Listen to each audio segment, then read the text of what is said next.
1948 में टोनी सारिनो नाम के अमेरिकी शख्स ने शरारत की नियत से रूटीन बना ली कि वो अपने तैयार किए हुए खास किस्म के पंजे वाले जूते पहनकर रात के वक्त फ्लोरिडा के साहिल पर घूमा करता, जिसके बाद ये निशान साहिल पर छप जाते। और सुबह जब लोग रेत पर इन जूतों के निशान देखते तो इतने बड़े पांव के निशान को देखकर इनके अंदर मशहूर होने लगा कि कोई बहुत बड़ी समुद्री मखलूक रात के वक्त समंदर से बाहर निकलकर साहिल पर वॉक करने आती है।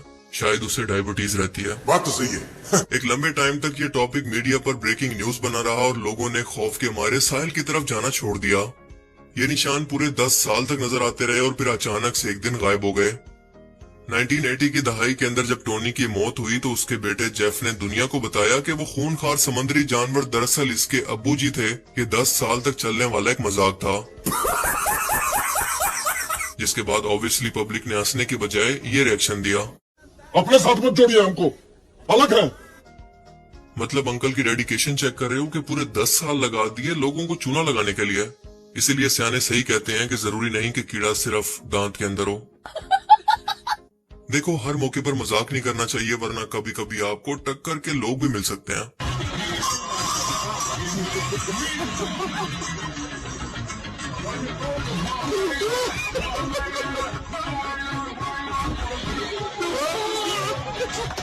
क्योंकि अक्सर लोगों का गुस्सा इनके खुद के साइज से भी बड़ा हो सकता है। क्या आप जानते हैं कि दुनिया में एक दरख्त ऐसा भी है जिसका नाम है हेलीकॉप्टर ट्री, लेकिन इसका असल नाम है साल ट्री।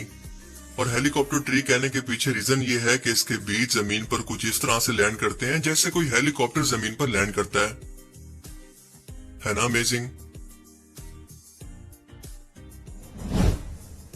क्या आपने कभी 100 अरब डॉलर का नोट कभी देखा है?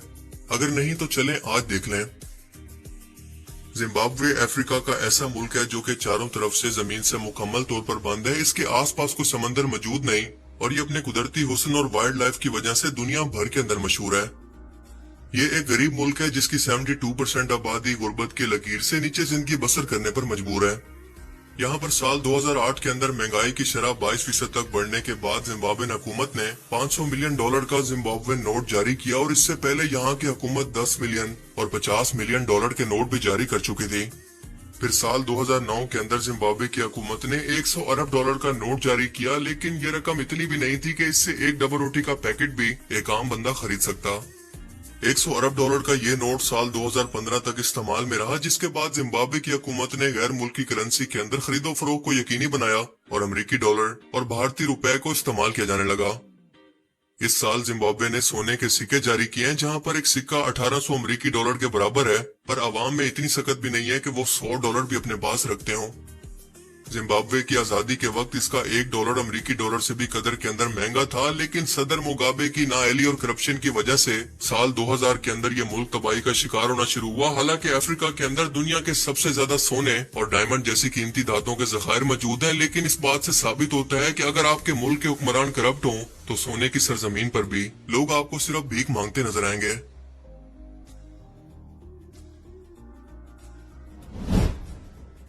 बैंकॉक के एक मंदिर के अंदर एक ऐसा दरख्त मौजूद है जिसकी कीमत $2 करोड़ 30 लाख लग चुकी है।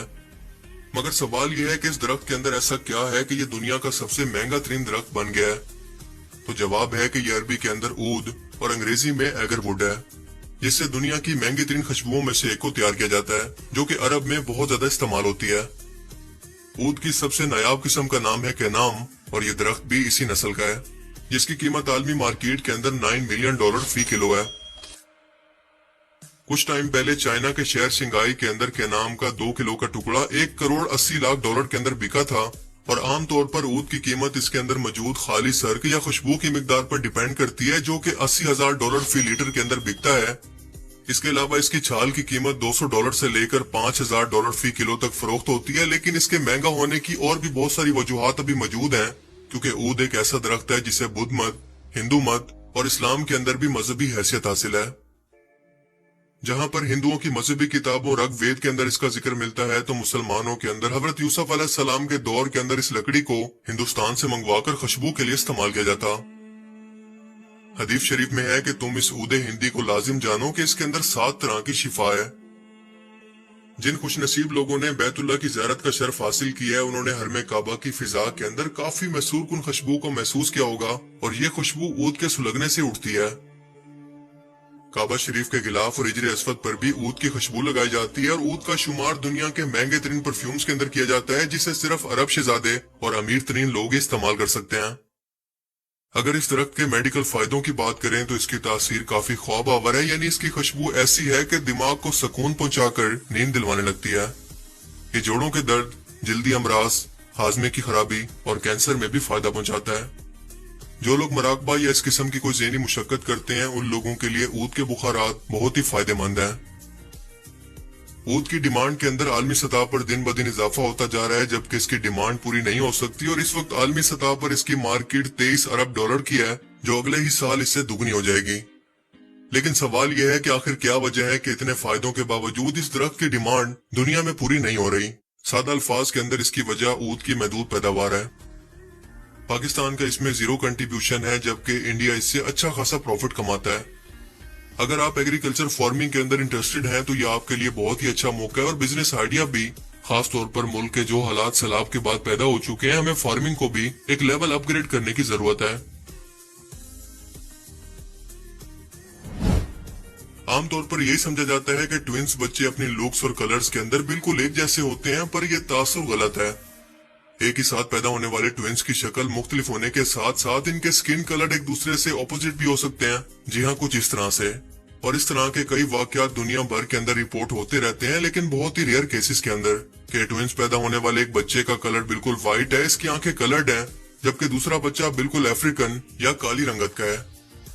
हाल ही में बर्तानिया के अंदर ऐसे ही ट्विंस बच्चे पैदा हुए जिन्हें देखकर जेनेटिक माहिरीन भी हैरान रह गए कि अगर आपके डीएनए के अंदर आपके आबा व अजदाद का डीएनए मौजूद है तो कई सौ साल गुजरने के बावजूद भी ये डीएनए आपके बच्चों के अंदर शामिल होकर एक बार फिर से वापस आ सकता है। लेकिन इस तरह के केस लाखों के अंदर एक होते हैं, फिर चाहे आपका ताल्लुक यूरोप से ही क्यों ना हो और आपकी वाइफ का कलर व्हाइट हो। इन बच्चों की माँ का कहना है कि वो वैसे तो सफेद फार्म दिखती है, लेकिन इसके ननियाल का ताल्लुक नाइजीरिया से है, जबकि बच्चों के वालिद आधे स्कॉटिश और आधे अफ्रीकन जमीकन है। इनका कहना है कि पैदाइश के वक्त ये बच्चे इतने मुख्तलिफ नहीं दिखते थे, लेकिन जैसे जैसे इनके दिन गुजरते गए और उम्र बढ़ने के साथ साथ इनकी जिल्द की रंगत मजीद गहरी होती गई।